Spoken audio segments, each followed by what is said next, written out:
When God says no, today's a day for thoughts.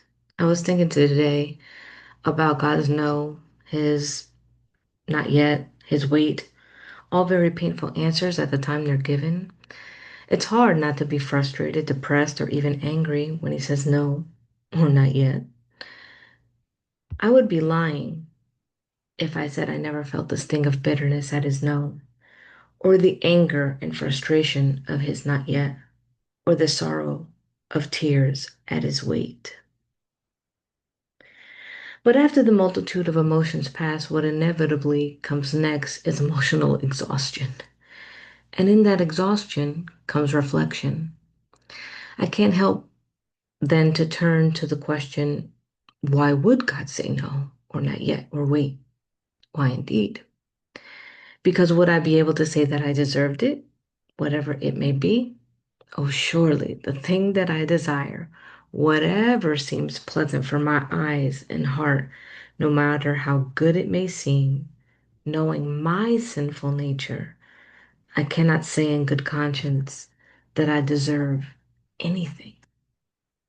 So if I don't deserve it, could I then make the claim that I have earned it?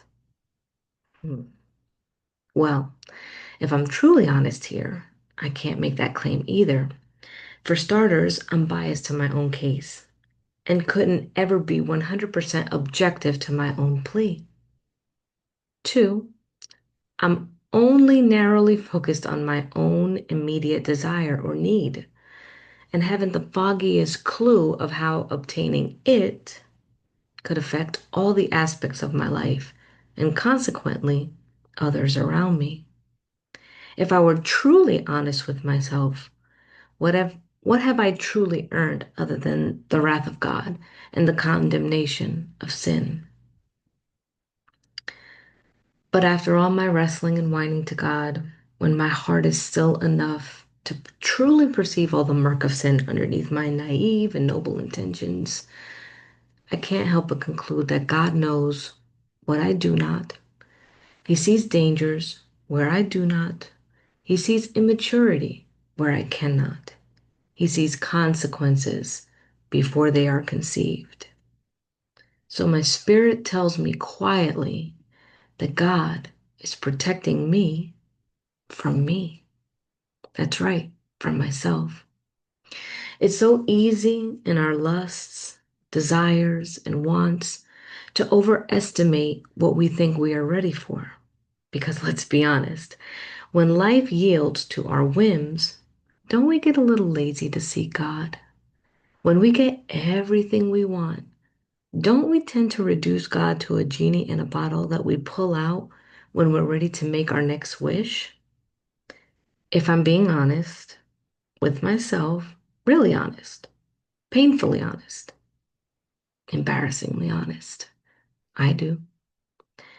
If I think to all the things I've asked for, I have to say I'm grateful for God's no. Now, anyway, this is not to say that it's any less painful. Dealing with the absence of a desire or the presence of a challenge isn't anything I'm looking forward to. But it does take the sting out of God's no, his not yet, his wait. When I understand God is a good father and he knows what I need and don't need more than I do. God is always operating his glory in us for our good, for our character. And the work that he began in us, he'll be faithful to complete it. That's what it says in Philippians 1:6. While we narrowly think of ourselves and our immediate needs, God is orchestrating a master plan encompassing not only our lives, but everyone we're supposed to touch and everyone they're supposed to touch, so on and so forth. The picture is too large for us to see, the plan too complex for us to understand it all. It just boils down to trust because we're not always going to understand. We just won't many times. This is the challenge since the beginning, trust.